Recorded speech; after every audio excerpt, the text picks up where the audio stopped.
Dari sekian tadi yang disebutkan ada masalah apa tadi, ada hak, ada Kepentingan, kepentingan perselisihan antara SP, dan yang terakhir PHK, PHK. PHK. Biasanya yang sampai ke tahapan mediasi sampai pengadilan itu yang mana yang dominan di situ? Yang kami tangani itu 80% persoalan PHK, Pak. PHK. PHK. Selebihnya itu masalah hak. Hak ya. Hak. Ya, hak. Ya, misalnya ada kemarin beberapa perusahaan terkait dengan pembayaran bonus yang belum dilaksanakan oleh perusahaan. Iya, iya. Kemudian ada tunjangan lain yang belum sampai, persoalan kenaikan upahnya itu menjadi persoalan hak, Pak. Yang PHK 80% ini, Iya. ya, satu itu yang lanjut ke pengadilan. Dan sampai saat ini belum ada keputusan pengadilan. Iya, Pak. Setahu saya belum, karena ya seinfo dari yang mengajukan itu baru bulan lalu diajukan ke pengadilan. Ya. Pasti masih berproses di pengadilan ya, Bang ya. Ya. Ya, baik. Dalam sebuah industri atau perusahaan kerap kali kita dengar serikat pekerja. Tadi sudah disinggung, Bang ya. Serikat pekerja. Apa sih arti dari serikat pekerja itu, atau seperti apa modelnya itu serikat pekerja? Serikat pekerja itu organisasi pekerja, organisasi berkumpul mengeluarkan pendapat yang tujuannya untuk melindungi sesama pekerja. Jadi semacam wadah aspirasi lah, wadah gitu aspirasi. ya? Iya, Pak. Iya. Jadi segala keluhan unek-unek pekerja itu bisa ditampung oleh SP atau serikat pekerja, Serikat pekerja untuk bisa dikomunikasikan di perusahaan ya? Iya, Pak. Iya, begitu. Ya. Kalau misalnya dalam sebuah perusahaan atau sebuah industri belum ada serikat pekerjanya, kemudian ini kasus, Bang ya, Iya. kemudian ada karyawan misalnya yang berkasus dengan perusahaannya, termasuk hak-hak atau apalah yang tidak terpenuhi, itu memungkinkan SP di luar dari perusahaan yang tidak punya SP tadi untuk melakukan pendampingan atau gimana? Misalnya seorang pekerja di dalam perusahaan ini pekerja yang tidak tergabung dalam sebuah serikat, boleh meminta pendampingan yang sifatnya seperti kuasa hukum, ya, untuk mendampingi. Tetapi selama proses itu pekerja ini wajib tetap hadir mengikuti. Kan biasa cuma diwakili oleh kuasa hukum. Oh gitu ya? Iya. Maksudnya tadi itu apakah layar atau SP, serikat pekerja yang mendampingi? Tidak, kalau di luar tidak ada Pak. Di luar dari serikat, tidak masuk anggota serikat pekerja, tidak bisa, Pak. Oh, tidak bisa. Oh, harus jadi anggota gitu ya? Karena serikat pekerja ini kan juga tercatat oleh pengusaha perusahaan. Kalau misalnya dia tercatat di SP lain yang bukan bagian dari perusahaan itu, bisa bergabung di situ? Tidak bisa, Pak. Oh, tidak bisa ya? SP itu berada dalam satu perusahaan. Dalam satu perusahaan. Ya, jadi kalau misalnya ada karyawan atau ada buruh yang merasa tidak terpenuhi haknya, ya, baru kemudian mau melakukan upaya menggugat, itu bisa lewat lawyer ya, didampingi. Ya, bisa. Atau juga mungkin bisa langsung ke Disnaker ya, untuk melaporkan itu. Bisa, Pak. Oh, bisa begitu ya. Jadi setiap pelaporan atau pengaduan dari pekerja tentu kami layani dan memberikan konseling bagaimana tahap-tahapan dalam menyelesaikan sebuah perselisihan. Iya, betul. Dari tadi kan saya sudah sampaikan bahwa proses penyelesaian perselisihan tadi itu kan adanya dimulai dari bipartit ya, sampai pengadilan. Ya. Tetapi selama belum ditempuh itu, tetap boleh saja datang ke bidang tenaga kerja kabupaten. Tentunya kami akan memberikan pembinaan konseling bagaimana dalam hal penyelesaian perselisihan tadi. Ya, termasuk membantu mengkomunikasikan ke perusahaan. Iya. Sebenarnya Pak banyak sih bibit-bibit perselisihan yang sering disampaikan oleh baik dari pihak pengusaha maupun dari pekerja. Tetapi kami lebih mengedepankan dalam untuk membangun komunikasi lah antara pekerja dengan pengusaha. Di dalam hubungan industrial itu juga dikenal ada istilahnya keluh kesah Pak. Oh, ada begitu ya? Keluh kesah. Ya, seperti apa Jadi itu? pekerja itu dibolehkan menyampaikan keluh kesahnya kepada pengusaha atasan. Iya. Jadi keluh kesah itu disampaikan ke atasan langsung. Kalau tidak ditanggapi atasan langsung, boleh ke atasan berikutnya di atasnya. Oh, gitu. Atasan. Iya. Ya, atasan langsung, kemudian bisa sampai ke HRD. Tapi ini kan bisa jadi ada efeknya. Kalau misalnya seorang karyawan mengeluhkan masalahnya ke pimpinannya, kan bisa jadi ya ada teguran atau ada pengancaman atau seperti apa. Dan kalau seperti itu terjadi, bagaimana sikapnya ya, Pak Bang Abdul Ghafur ini? Saya ini sering banyak berdiskusi dengan beberapa teman-teman pekerja. Iya. Banyak sekali dari teman pekerja ini merasakan itu Pak, takut. Iya betul. Takut Pak, takut untuk mempersoalkan, menanyakan. Jangankan ke Disnaker. Iya.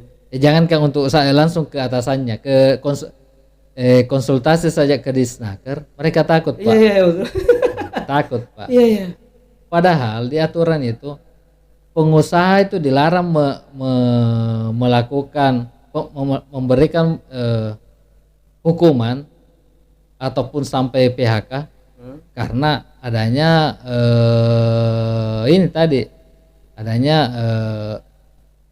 penyampaian keluh kesah dari pekerja. Iya. Bahkan peringatan atau sanksi dari atasan itu bisa dipersoalkan oleh pekerja. Ya Pak, itulah tadi adanya seperti perselisihan hak. Iya. Ya, itu kan biasa perbedaan penafsiran dalam pelaksanaan hak.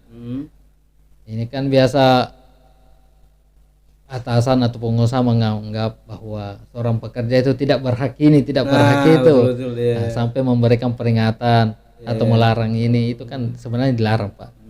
Karena di dalam hubungan industrial juga harus tercipta suasana kehidupan yang demokratis Pak. Demokratis. Ya. Iya. Kebebasan untuk menyampaikan pendapat juga Pak. Kedua belah pihak diberi ruang untuk menyampaikan apa yang menjadi masalah dan sedapat mungkin diselesaikan dengan baik-baik. Baik ya. Kalau sejauh ini yang Anda hadapi biasanya dari perusahaan besar yang datang berkeluh kesah atau usaha-usaha yang level UMKM juga ada seperti itu?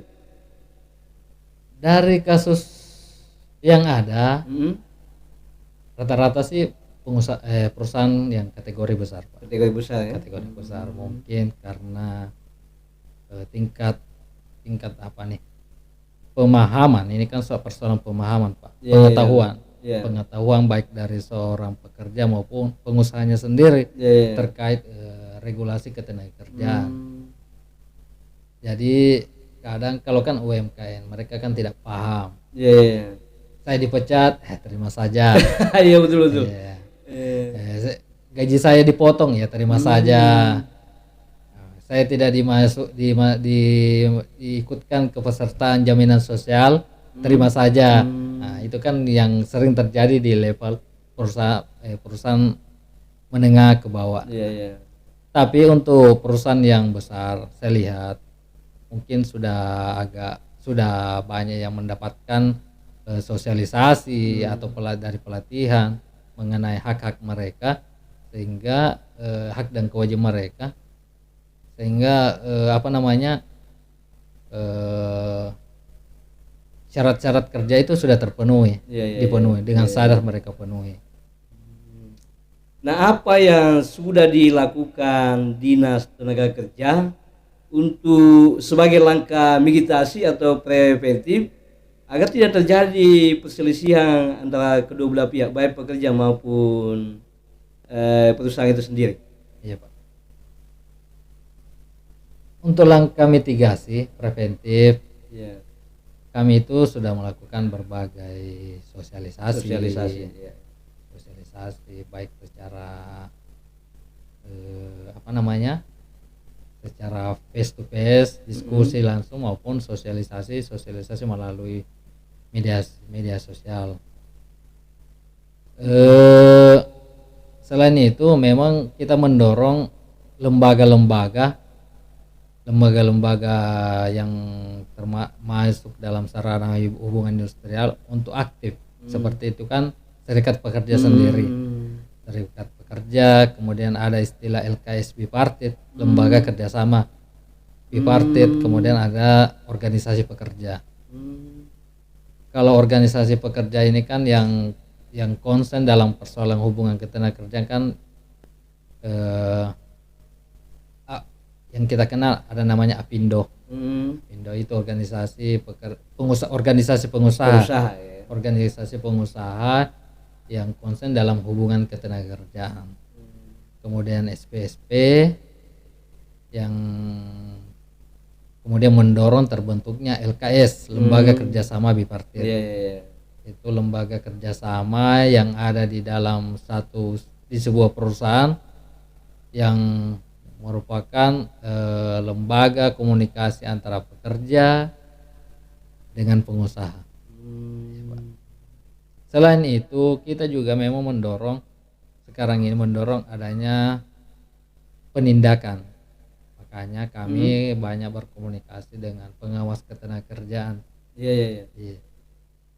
Dalam hal hubungan industrial ini Pak, di peraturan ketenagakerjaan, semua proses pelaksanaan regulasi ketenagakerjaan diawasi oleh pengawas ketenagakerjaan Pak. Ada organ lain selain ada fungsional fungsional tersendiri yang bertugas untuk mengawasi. Kalau di ketenagakerjaan kabupaten lebih ke pembinaan. Kalau pengawasan melekat pada dinas provinsi. Jadi kalau ada masalah-masalah yang dihadapi di kabupaten itu bisa dikomunikasikan di pengawas ketenagakerjaan di provinsi. Bisa ke ketenagakerjaan kabupaten ataupun langsung ke pengawas ketenagakerjaan. Baik, kita kerap kali temukan adanya pekerja atau serikat pekerja mogok kerja karena mungkin saja perbedaan pandangan dengan industri atau ada hak-hak yang tidak terpenuhi. Apakah langkah ini dimungkinkan atau dibolehkan oleh undang-undang, Pak? Iya. Di dalam aturan ketenagakerjaan dikenal dengan istilah mogok, kemudian ada unjuk rasa. Beda ya? Mogok kerja itu Pak adalah tindakan untuk tidak melaksanakan pekerjaan. Tidak melaksanakan pekerjaan. Tetapi ada syarat-syaratnya untuk melaksanakan mogok kerja. Yang syarat formilnya itu tidak tercapainya kesepakatan. Kan mogok kerja itu karena adanya perselisihan. Perselisihan ini harus diselesaikan mulai dari bipartit ini. Apabila dalam proses perundingan bipartit belum tercapai kesepakatan dan pihak pekerja menganggap perlu mengambil tindakan mogok kerja, itu dibolehkan. Tetapi pekerja itu harus menyampaikan secara patut. Harus bersurat mengajukan penyampaian mogok kerja. Di dalam penyampaian itu harus dicantumkan kapan, di mana, dan sampai kapan mogok kerjanya. Jadi ini mogok kerja secara beradab ya? Iya. kalau tidak dipenuhi itu mogok kerjanya dianggap tidak sah, Tidak sah. dan pengusaha menganggap bahwa itu adalah mangkir, tidak hadir dalam bekerja. Berarti kalau mogok kerja sah, Sah. berdasarkan dengan prosedural yang ada, Ya. itu dinilai sebagai bagian dari pekerjaannya. Tetap dihitung upahnya atau Iya, gimana?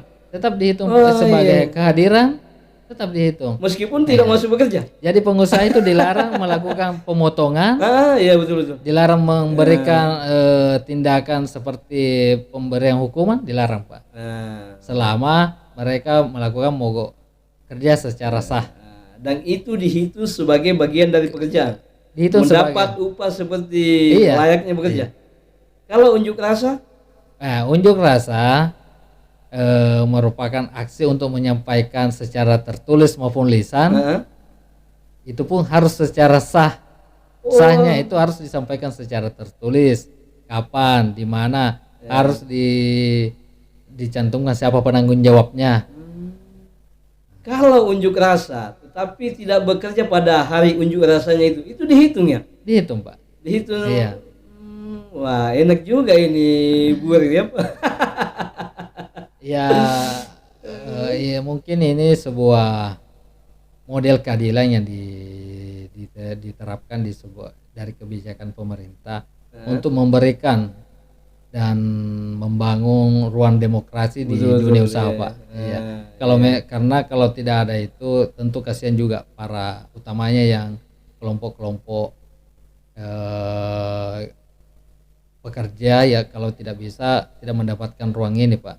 Betul. Kalau ada hal-hal yang mereka dianggapnya tidak sesuai terus tidak diberikan ruang ini kan, apalagi kalau di dalam pelaksanaan mogok kerja ini dianggap sebagai sebuah mangkir, model mangkir ataupun pelanggaran, ini kan ini juga menutup ruang demokrasi di dunia usaha. Sayang sekali waktu kita sangat terbatas, dan luar biasa diskusi saya dengan Bang Gapung, Iya Pak, mediator banyak, dari Pak. Dinas Penanaman Modal Pelayanan Terpadu Satu Pintu dan Tenaga Kerja.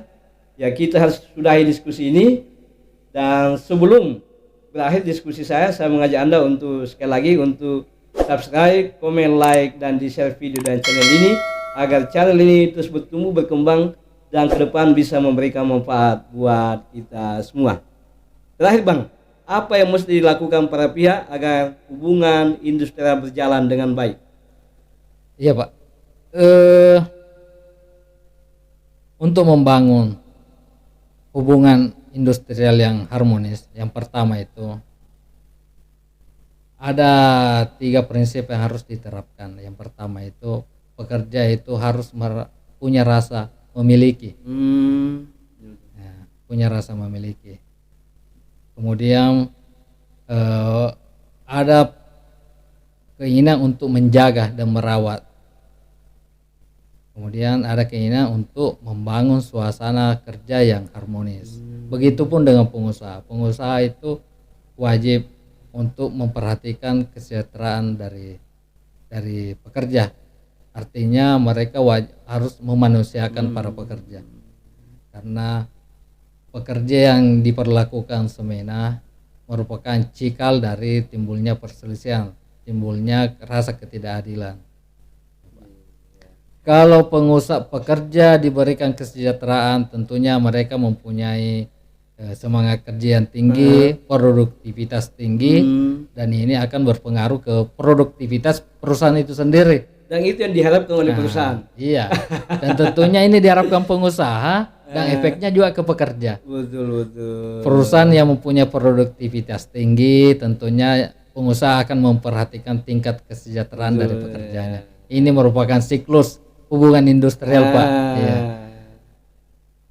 Ya, terima kasih Bang. Banyak hal baru yang saya dapatkan, dan saya yakin juga pecinta Bulukumba Experience juga mendapatkan hal-hal yang baru terkait dengan diskusi yang saya sudah laksanakan ini selama kurang lebih ya 30 menit ya Bang ya. Terima kasih banyak Pak. Iya. Iya, saya selaku mediator hubungan industrial mengucapkan terima kasih sebesar-besarnya atas kesempatan ini melalui channel ini, karena tentunya khususnya mediator dan secara umum bidang ketenagakerjaan di Dinas Penanaman Modal Pelayan Terpadu Satu Pintu dan Tenaga Kerja mempunyai tugas Pak untuk membina hubungan industrial di lingkup perusahaan.